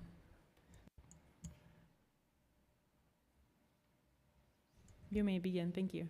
Hi, I'm Justin Green. I'm the Executive Director of Big Reuse. I'm here to testify to restore the budget for community composting programs. First, I'd like to thank Chair Abreu for your support for community composting, your support for environmental work in the city, and for this hearing. I also want to thank our many other supporting council members. We've really seen broad support throughout the council for community composting, and it's been great. We also applaud DSNY's rollout of organic waste collection and expansion of the Fresh Kills composting facility. We are concerned about DSNY's co-digestion of food waste with sewage in AD because it undermines community participation by not actually making compost, as you pointed out. It supports ongoing fossil fuel infrastructure at National Grid and produces a digestate which concentrates microplastics and over 700 chemicals in leftover digestates, which reduces its usability and is of questionable beneficial use. Big Reuse has been a dedicated partner of DSNY Compost Project for the last decade. Before the elimination of our funding in December, we annually composted 2.2 million pounds of organic waste from parks, leaf and yard waste, and food waste at 3 community-based sites, produced over 1,000 cubic yards that went to over 300 groups, parks, and street tree care events, benefiting and engaging tens of thousands of New Yorkers. DSNY budget cuts forced us to lay off 10 curbside organic waste staff and 7 community composting staff. We have temporary emergency private funding that have allowed us to keep on 3 staff, but the funding runs out in May. With a budget of $1.8 billion, DSNY can easily afford to support community organizations and the botanical gardens, as they have for the last 30 years, to continue community-based programs uplifting composting. Thank you so much. Thank you. Next, we will hear from Courtney Sheffer. Hi, my name is Courtney Scheffler. I'm a proud member of the Grow NYC Workers Collective, a labor union with the Retail, Wholesale, and Department Store Union. I work as a compost coordinator and driver with Grow NYC, and together with our partners at the New York City Compost Project, we serve communities throughout the 5 boroughs by providing food scrap collections, processing, outreach, education, access, and finished compost. Our workers provide essential work, waste diversion services to neighborhoods all over the city. The City Council must fight to fully restore this program by ensuring sufficient funding for community composting in this budget, and also mandating that this program exists through legislation. We are asking for organics to be processed hyper-locally to where they are produced through community composting over anaerobic digestion for the health of our neighborhoods and for our livelihoods. 45 of my coworkers are facing imminent layoffs, and I will be living paycheck to paycheck, but with half of my paycheck gone with the loss of this programming. This program, it's not expensive. It constitutes only 0.3% of the city's sanitation budget. And we've been here before. There were budget cuts to community composting during the pandemic, and every week I was asked when compost would return, when compost would be accessible. I worked at Parkchester Green Market in the Bronx. Food scrap drop-off sites there were the first to be cut and the last to be restored. It was up to us to build trust with workers that was broken with communities, and we are chronically disappointing and breaking that trust with communities when we are facing budget cuts like this. Investing in communities is always worth it, especially those that are disproportionately experiencing environmental injustice. It is a disgrace to cut these programs that are just beginning to remedy barriers to waste equity in the Bronx, and smart bins alone will not exemplify waste equity by any means.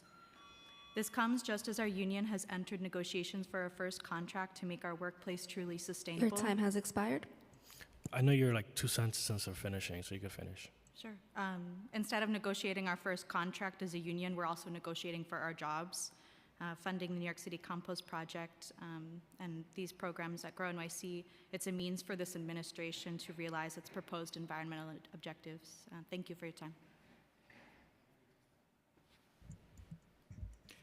Good morning, Chair Abreu. Congratulations on assuming leadership of the committee. You're off to a great start with this hearing. I'm going to summarize my written testimony. New York City will never have a sustainable and equitable waste disposal program if it can't get organics processing right. The council, to its credit, passed Local Law 85 of 2023, but mandating curbside alone won't do the trick. As Claire Mifflin said earlier, we have to change behavior.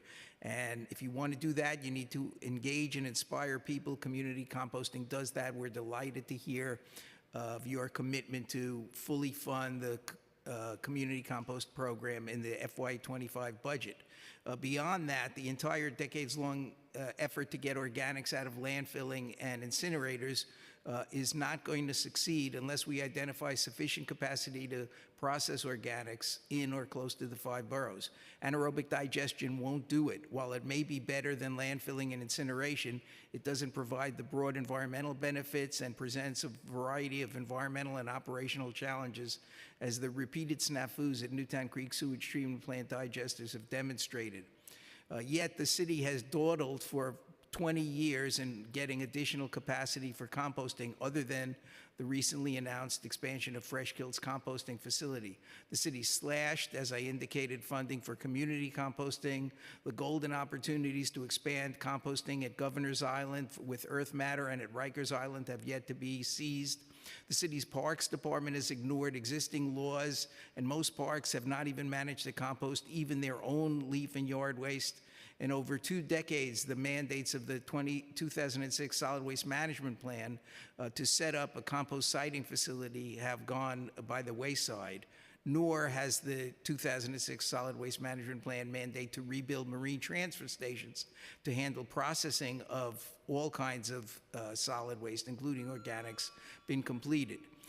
Finally, at least for now, NRDC strongly supports Intro 55, which would direct the Sanitation Department to begin accepting and processing commercial solid waste at city-owned marine transfer stations and rail transfer stations, and using these facilities, city facilities, to ship wastes out of the city that can't be recycled and can't be composted is the most significant step the council could take to reduce the concentration of waste facilities in already overburdened environmental justice communities. Thank you for your leadership. We look forward to working with you and the entire committee staff in the weeks and months ahead. Thank you, Eric. Thank you to this panel. Appreciate it. And I would also like to recognize Councilmember Gail Brewer. Thank you. Our next panel will be Winston Wong, Lena Trey, and Carol Robbins. After that panel, we will have Eric Menjivar, Celeste Perez, and Sarah Feigelman.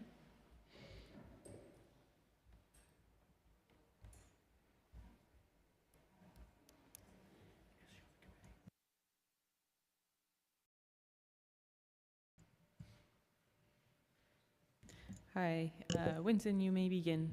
Thank you. Please, I'm sorry to interrupt you. Please turn on your microphone. Thank you. Hi, my name is Winston Wong. I'm the co-founder and CEO of a company called Afterlife Ag. We are a micro hauler, but also a circular mushroom farm based out of Queens in New York. We essentially upcycle organic waste and turn it into a substrate to grow mushrooms that we provide back to restaurants, schools, food distributors, grocery stores locally within New York City. And then after harvesting, our spent mushroom substrate is actually donated to parks and gardens across New York City as well. So our mission is to divert more organic waste from going to landfills. We're expanding and growing thousands of pounds each week starting March later this year. So we're, our customers are really excited to see that we're providing them something that they can reuse as part of their establishments that's local, fresh, and healthy to eat. And we understand that waste management is really costly, which is why there's a massive opportunity to invest in innovations like ours that is new and provide more value with organic waste. We work with companies like Cogent Waste Solutions to essentially take their organic waste and develop more value out of them. So I'm excited to see that there's plans to revise Local Law 146, and I would love to see more businesses source separate their organic waste in the city, and also more support for startups like ours to be able to create more value with organic waste so that we can do more with climate justice. That's all. Thank you. Yeah. Thank you. And you may begin. Hi. Good morning, Chair Abreu and Council. Thank you for this opportunity to speak. My name is Lena Fry, and I am a proud member of the Grow NYC Workers Collective, represented by RWDSU. I have worked as a compost coordinator at Grow NYC for over 4 years, and it is a job that I love. I feel so much pride because while this work is literally dirty, the services that we provide to New Yorkers make this city a cleaner, healthier, and more resilient place to live and work. Because the city defunded Grow NYC's contract, me and my union coworkers will be unemployed as of May 20th. This is the second time that we have faced this. This is the second time in just 3 months that I have sat here and testified for the city to let me and my coworkers keep our jobs, to let us keep providing vital services to communities across the 5 boroughs. I will not sit back and let my coworkers and I lose our jobs without a fight, and I am asking for the City Council to do the same. The work that we do, along with our partners at the New York City Compost Project, is distinct and complementary to the existing DSNY services. Our work makes composting accessible to people who do not have brown bin service, as millions of New Yorkers do not. Our drop-off sites can be used by people without smartphones, and for those of us who live in areas without a single smart bin within miles, like myself. Every week, I speak to people whose landlords refuse to participate in the curbside service, preferring to risk a future menial fine, and to those whose large apartment buildings have just one single bin, which is woefully insufficient. For these countless New Yorkers, community composting is their only option. The council must fully restore funding to this essential program in order to save union jobs and livelihoods. We should not rely on private donations to fund basic, inexpensive, and popular city services. Funding for community compost must be mandated through legislation to ensure it can thrive beyond the opaque pendulum swing of city budget contracts, which we fight for year after year. Thank you for your time and consideration.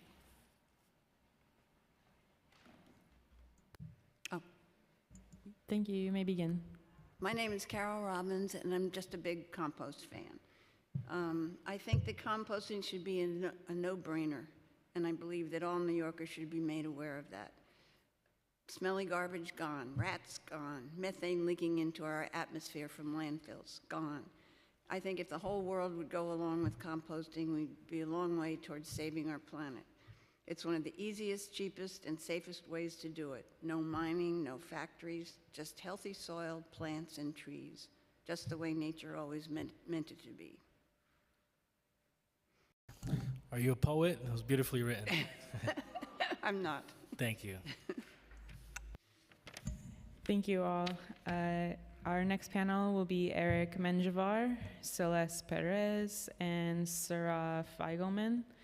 If there's anyone else who would like to testify in person, please check in with the sergeant at arms at the back of the room and fill out one of these blue slips.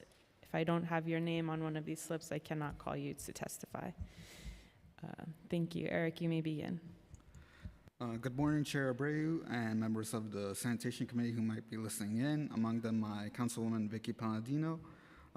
My name is Eric Menjivar, and I'm a proud member of the Bargaining Committee of the Grow NYC Workers Collective, represented by RWDSU. I work as a compost coordinator for Grow NYC, and along with my colleagues of the Zero Waste programs, we serve the City of New York by providing food scrap collections, compost outreach, education access, and finished compost. I would like to thank Chair Abreu for your comments today in support of community composting, and we as a union look forward to speaking with you along the budget process. I'm also happy to see different proposals and resolutions that encourage composting and to provide some sort of infrastructure. But with all due honesty, we already had an infrastructure for organics collection and community composting. That was the New York City Compost Project. The Blessed Plan for Infrastructure is a collaboration of local organizations who collect food scraps, process them, and provide compost for our parks, homes, gardens, and farms. Instead of building off of this infrastructure with the brown bin system and smart bin system, instead we are solely focusing on those two processes and ignoring community composting. That in itself is an injustice. This morning we've been hearing disparaging comments from leadership of DSNY, which is not uncommon, as I was here last year testifying and hearing these same exact comments, as well as vagueness about plans for the future of composting and organics collection. We already have the solution that to provide composting for all New Yorkers. And what this council needs to do is advocate more for the restoration of funding and also to fight against the vagueness and also the intolerance that is being provided by DSNY. To best serve the needs of our communities, the City Council must advocate not only for the restoration of the program, but also for the legislation in order to ensure the existence of the program for years to come. Thank you.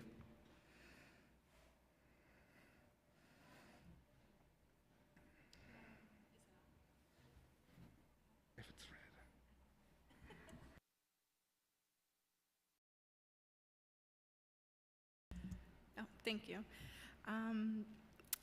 So good afternoon now. My name is Celeste Perez. I am the State Climate Policy Manager at the New York City Environmental Justice Alliance, also known as NEJA, and we are also a member of the Transform Don't Trash Coalition. In New York City, over 15,000 tons of garbage are produced daily, generating massive transportation impacts to and from privately owned and operated waste transfer stations along the waterfront. The current solid waste system is an ongoing environmental injustice in which 75% of the city's private waste is still trucked in and out of just 4 community districts, some of which have the highest rates of asthma, such as North Brooklyn, the South Bronx, and Southeast Queens. For this reason, NEJA is here to express our strong support of intro number 55, which would require DSNY to begin using municipal marine transfer stations to accept commercial waste. Passage of this legislation would hasten the long overdue transition of New York City's polluting truck-based waste export system to a water barge-based system, where one barge can replace the capacity of 48 18-wheel tractor-trailer long-haul trucks, which is equivalent to 96 truck trips, from spewing pollutants into local streets. While the total amount of waste handled at private transfer stations in New York City has decreased approximately 17% since the implementation of Local Law 152 of 2018, newly released data from the Department of Sanitation shows that the system is still remaining grossly unfair and unequal. Private waste transfer stations are more likely to be sited in communities with a higher percentage of people of color living below the poverty line and bring with them health-harming emissions, according to the New York City Comptroller's recently released audit report on the city's fair share compliance. While there are 24 waste facilities crammed into these overburdened community districts, a total of 45 other districts have no waste facilities at all. We urge Mayor Adams and the City Council to take immediate steps to relieve these communities of excessive truck traffic, pollution, and odors, while reducing the miles that are dangerous and polluting waste trucks all through the New York City streets by passing Intro 55 of 2024. And NEJA, alongside TDT, looks forward to continuing engagement with the Committee on Sanitation, council members representing impacted communities to ensure that we can continue to make rapid progress towards a more just and equitable waste system. Thank you.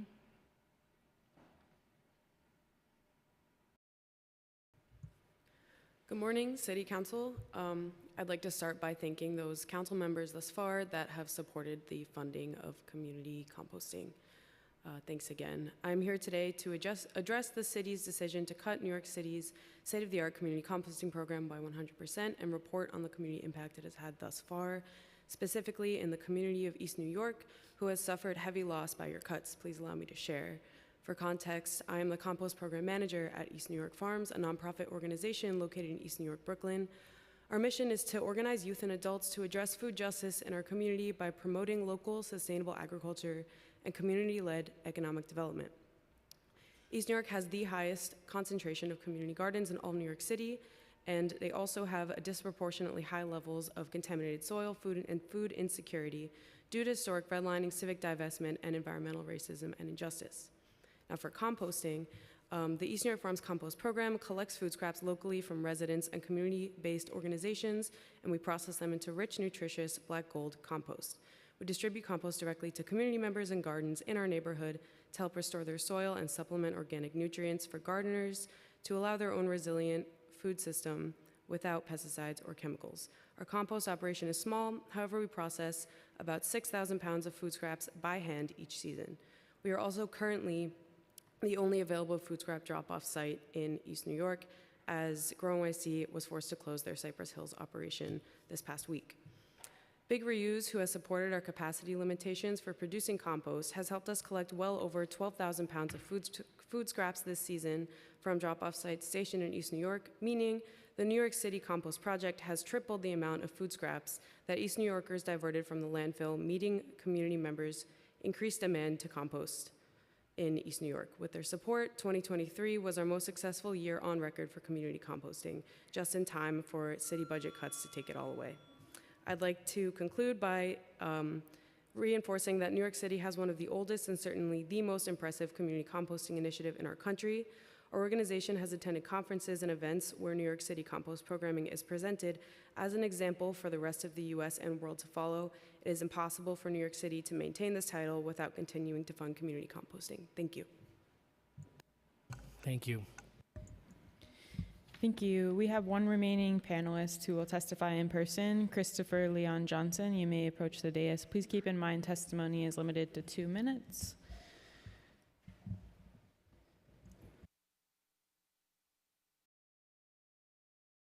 Ready? And, excuse me, and please also keep in mind that members of the public should not be filming or All right, no taking problem. photos I'll of take this one. themselves during testimony. Sean, my boy, you my guy. I'll take it off. Thank you. My guy. That's my guy.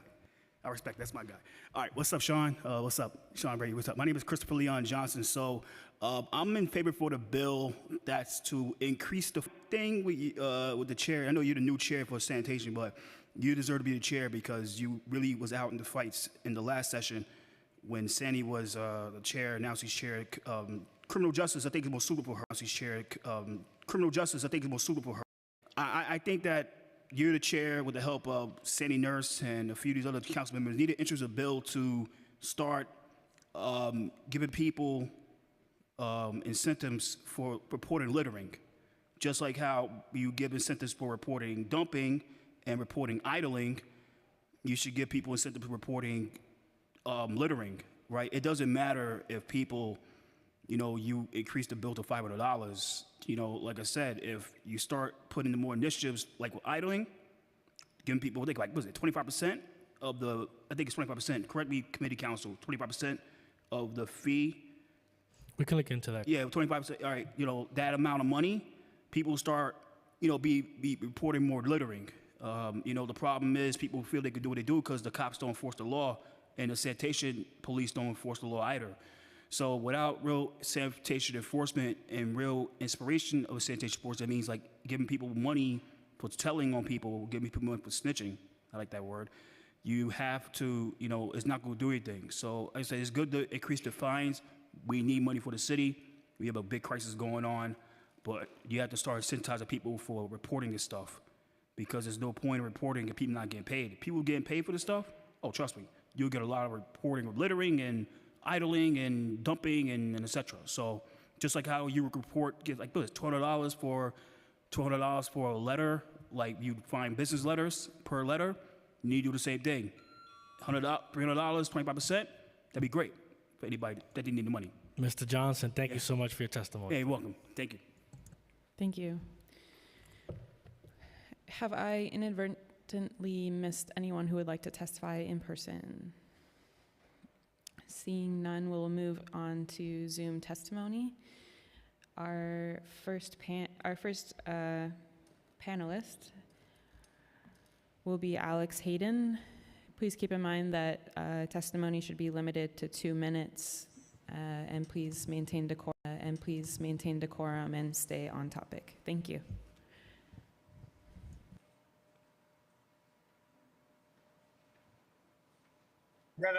Yo, what the heck is going on in New York City? I saw a bunch of Venezuelan immigrants literally cooking rats the other day on the sidewalk. I'm out there. I got my wife and her boyfriend. We're walking down the street, and my wife's boyfriend's eating some of these Venezuelan rats. Please stay on topic. Please stay on topic. Well, that's about the sanitation problem. Y'all got these big rats, got these big ass rats in New York City, bunch of fentanyl needles everywhere. I'm on the subway system. I almost got a fentanyl needle in my dairy air. So I'm on subject. I'm sick of you idiot New Yorkers letting this city crash and burn. It's worse than a 139 11. You can't even walk down the street.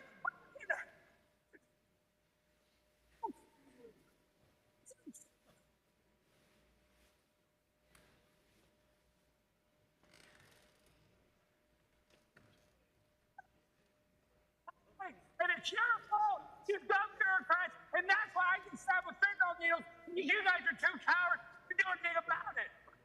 Baby back bitches, all y'all, you know that. Never Eric Adams, baby back bitch. Always Excuse me, please maintain decorum. Yeah, but why don't you help us? Please.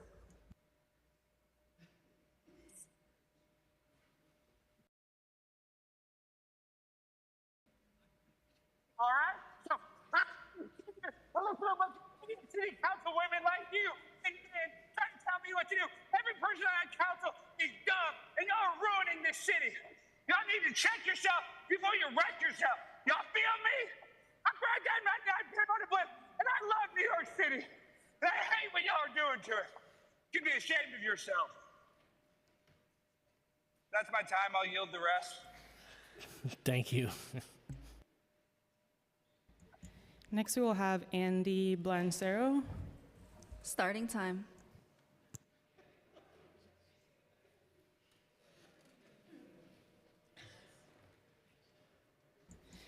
Andy Blancero, are you available on Zoom to testify? Andy, you may begin. Yes, sorry, you had me muted there for a second. Tough act to follow there. I'm a Staten Islander and a former instructor of the Master Composter course. I want to say good afternoon and thanks to everybody for engaging in this important conversation. As I said, I'm a Staten Islander, and I want to mention that the pilot program for the curbside collection was launched here on Staten Island, and it was only as successful as it was due to Master Composter promotion, outreach, education, and participation. Master Composters are dedicated volunteers recruited, trained, and managed by the Department of Sanitation that help to increase diversion rates and acted as frontline representation for the Department of Sanitation to enable the success of, say, pilot programs about curbside compost collection. Their reward after all this work is to be thanked, but really somewhat spurned and dismissed as elitists or as true believers. I happen to spend some time out in Seattle working with the Tilt Alliance, the origins of the Master Composter program that New York City designed their program after. And the number one thing that they teach out there is that it is not possible to compost food scraps within the city limits. They describe it as dangerous. Because of this removal of this waste stream as a resource for the community, I observed underutilized community gardens and other community spaces, and a reliance on commercial and industrial compost that was in poor quality, but without a populace that was able to identify it as poor quality because they lacked the tactile, visual ability to understand what good compost looks like. I want to say a little bit more about community gardens and community spaces. These are great ways of understanding community composting, and it reveals why the Department of Sanitation preferred metrics of tonnage and yardage and number of people reached are wrong-headed. The value of community gardens are not measured by the tonnage of food they produce or the percentage of New York City residents that they feed. There are less tangible, less trackable, certainly. Thank you. Your time has expired. Thank you. Thank you. Next, we will have Anita Chan. Starting time. Hi, good afternoon, everyone. My name is Anita. Afternoon, everyone. My name is Anita, and I'm a lifelong New York City resident, a composter, Earth Matter New York board member, and a member of 350 NYC Waste Not. I've cared about being responsible for my waste since I was a kid because my family taught me not to litter and to throw out trash in the right places. And as a teenager, I was introduced to community composting through East New York Farms, a community organization composting at a local level. As we discuss New York City's infrastructure for handling and processing organic waste, I want to emphasize that we cannot do so without including community composting. The mayor's recent budget cuts caused a lot of green jobs to be cut, and it is a huge setback to organic waste diversion, improving street cleanliness, rat mitigation, and New York City's progress towards sustainability goals. Where I live, there are brown bins from the organic curbside collection program and orange bins from the smart bin program, but they cannot replace the green bins at community food scrap drop-off sites, and all of the staff will engage and educate the public and encourage them to participate. I do support having universal and diversified access to organic waste diversion, but the current state of the brown bins and the smart bins is a waste of money without robust compost education, much of which was conducted by the now defunded New York City Compost Project. But the host organizations, Earth Matter, Big Reuse, Lower East Side Ecology Center, and the Botanical Gardens remain resilient, but they do require additional funding to sustain and grow their positive impacts. GrowNC and numerous other nonprofits have also massively contributed and continue to do so through community engagement, education, food scrap collection, and local processing. While it is true that the capacity of existing composting sites cannot handle all of the organic waste that is produced in the city, turning organic matter into compost locally should be prioritized as a method of organic waste diversion above anaerobic digestion and certainly above landfilling and incineration. We need to cut Thank you down so on the much. Your miles. time has expired. Thank you. Thank you. Next, we'll have Anna Sachs. Starting time. Hi, my name is Anna Sachs. I'm the legislative chair of Manhattan Solid Waste Advisory Board and a member of Save Our Compost Coalition, but I'm testifying today on behalf of myself. I appreciate the recognition that DSNY gave to community composting, but lip service does not pay the bills, and this is an expensive city to live in. I think that it's great that so far there has been private philanthropy supporting community composting after DSNY and the mayor defunded it completely, but private philanthropy is actually going to expire soon. It doesn't bring big reuse, LES, and earth matter to June. They're actually having to rely on cash reserves, which are really meant for only a true emergency, not a manufactured emergency. And private philanthropy, as I think we can intuitively understand, is more for something like the opera or the arts, museums. Private philanthropy does not want to fill in these gaps, sanitation gaps, where it's a public good and the city should itself be funding these programs. So there isn't private philanthropy coming through. There is not going to be more. And so I think that that was really misleading for the department to say that. We're asking for $7 million to be restored for community composting. This is 0.006% of New York City's budget. It is a rounding error of a rounding error. I don't agree with the argument that we don't have this money. Somehow we have the money for $500 million for encrypted New York NYPD radios, but we don't have money, $7 million for community composting. It doesn't make sense. We will not have success in the brown bin program if we do not have community composting, if we don't have the education outreach. And so we're investing millions of dollars in this new program that we really do want to succeed, and yet we're not investing in the education outreach needed for it to succeed. I also am upset with this trend that New York City environmental programs are repeatedly viewed as nice to have, but not need to have, and they're the first to be cut whenever there's an Thank you so much. Your time has expired. Thank you. Next will be Lonnie Portis. Starting time.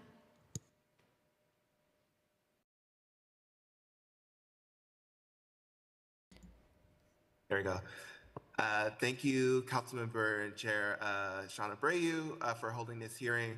I'm going to be brief, give an abbreviated version of my written testimony, but WE ACT is, I'm Lonnie Portis, I'm the New York City Policy and Advocacy Manager at WE ACT for Environmental Justice. WE ACT is a proud member of the Save Our Compost Coalition, which is a coalition of New York City organizers working together to support and expand community composting to uplift environmental and climate justice. WE ACT urges the City Council Committee on Sanitation and Solid Waste Management to work closely with the New York City Department of Sanitation to build a holistic, robust infrastructure to collect, transport, and process organic waste that prioritizes microhauling, community composting, and healthy soil creation.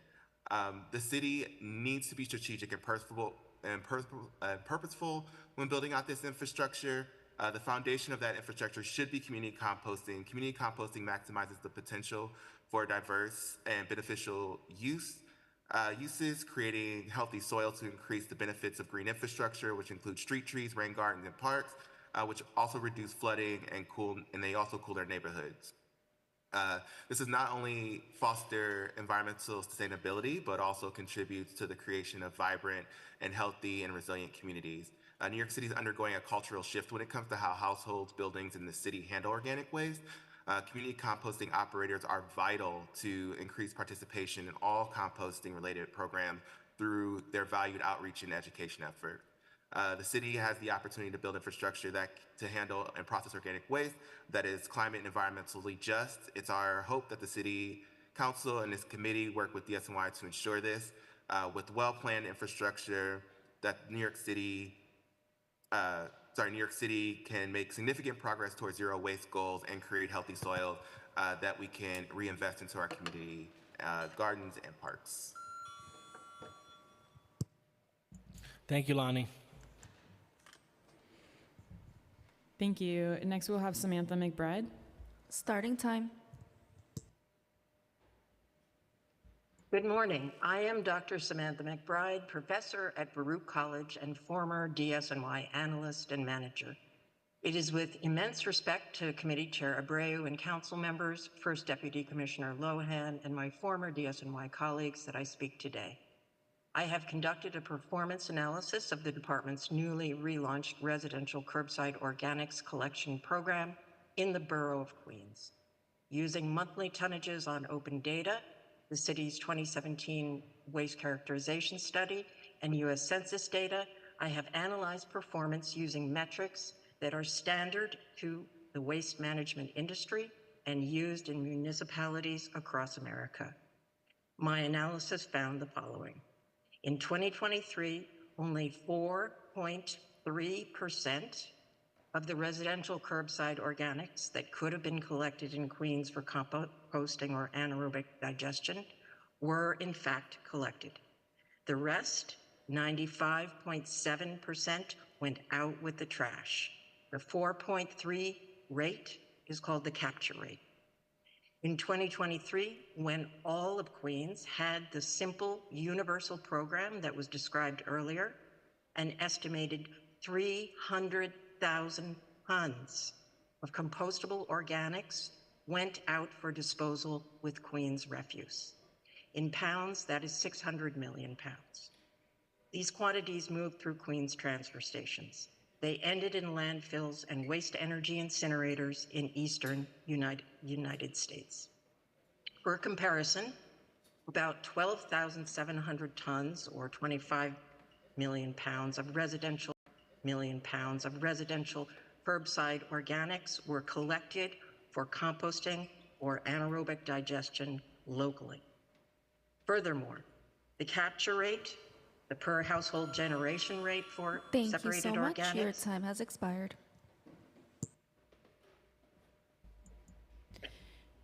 Thank you all for your testimony. If you wish to submit written testimony, you may do so on the council website. We had some other names registered to testify via Zoom. If you are present, please use the raise hand function and I will call you. Eben Falconer, Yvonne Yee, Serena Naji, Amy Platzmer, and Justin Wood.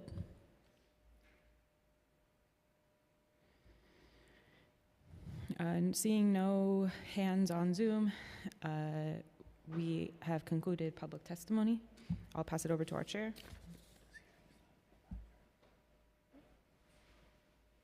Thank you, everybody, for your testimony. This hearing is hereby